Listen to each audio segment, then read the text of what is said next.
ഒരു പയ്യനുണ്ടായിരുന്നു. ഇവൻ ഭയങ്കര ദേഷ്യക്കാരനായിരുന്നു. തൊട്ടതിനും പിടിച്ചതിനും എല്ലാം ദേഷ്യം. അങ്ങനെ ഒരു ദിവസം അവൻ്റെ അച്ഛൻ അവന് കുറച്ച് ആണി കൊടുത്തിട്ട് പറഞ്ഞു, നിനക്ക് എപ്പോഴൊക്കെ ദേഷ്യം വരുന്നുവോ അപ്പോഴൊക്കെ ഇതിൽ നിന്ന് ഓരോ ആണിയെടുത്ത് നമ്മളുടെ മതിലിന്മേൽ അടിക്കണം. അപ്പോൾ ആ പയ്യൻ പറഞ്ഞു, ഓക്കെ സെറ്റ്. അങ്ങനെ ആദ്യത്തെ ദിവസം തന്നെ അവൻ 37 ആണികളാണ് ആ മതിലിന്മേൽ അടിച്ചു വെച്ചത്. എന്താ അല്ലേ. അങ്ങനെ കുറേ ദിവസം കഴിഞ്ഞു പോയി. പതിയെ പതിയെ അവൻ്റെ ദേഷ്യം കൺട്രോൾ ചെയ്യാൻ തുടങ്ങി. അവൻ്റെ ആണികളുടെ എണ്ണവും കുറയാൻ തുടങ്ങി. കാരണം ആ ആണി അടിക്കുന്നതിനേക്കാൾ എത്രയോ സിമ്പിളാണ് തൻ്റെ ദേഷ്യം കൺട്രോൾ ചെയ്യുന്നത് എന്ന് അവന് മനസ്സിലായി. അങ്ങനെ അവന് കംപ്ലീറ്റ്ലി അവൻ്റെ ദേഷ്യം കൺട്രോൾ ചെയ്യാൻ പറ്റുന്ന അവസ്ഥയിലായി.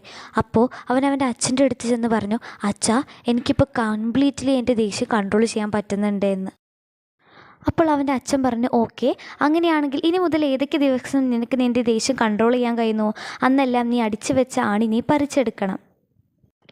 അങ്ങനെ ഒരുപാട് ദിവസങ്ങൾക്ക് ശേഷം അവൻ അച്ഛൻ്റെ അടുത്ത് ചെന്ന് പറഞ്ഞു, അച്ഛാ ഞാൻ മുഴുവൻ ആണിയും പറിച്ചെടുത്തു എന്ന്. എന്നിട്ട് അച്ഛൻ പറഞ്ഞു, നിനക്കിപ്പോൾ ദേഷ്യം കൺട്രോൾ ചെയ്യാൻ പറ്റുന്നുണ്ട്, ഓക്കെ അതൊരു നല്ല കാര്യം. പക്ഷേ ഈ മതിൽമേൽ നോക്ക്, എത്രങ്ങാനും ഹോൾസാണുള്ളത്. ഇതെല്ലാം നീ കാരണം വന്നതാണ്. ഇനി ഈ മതിൽ പഴയ മതിലാവില്ല.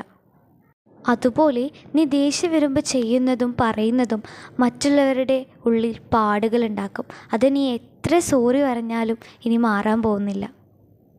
ഫിസിക്കലി ഒരാൾ മുറിവേൽപ്പിക്കുന്ന പോലെ തന്നെയാണ് മെൻ്റലി മുറിവേൽപ്പിക്കുന്നതും. സോ നെക്സ്റ്റ് ടൈം ഇതൊന്ന് ആലോചിക്കുക.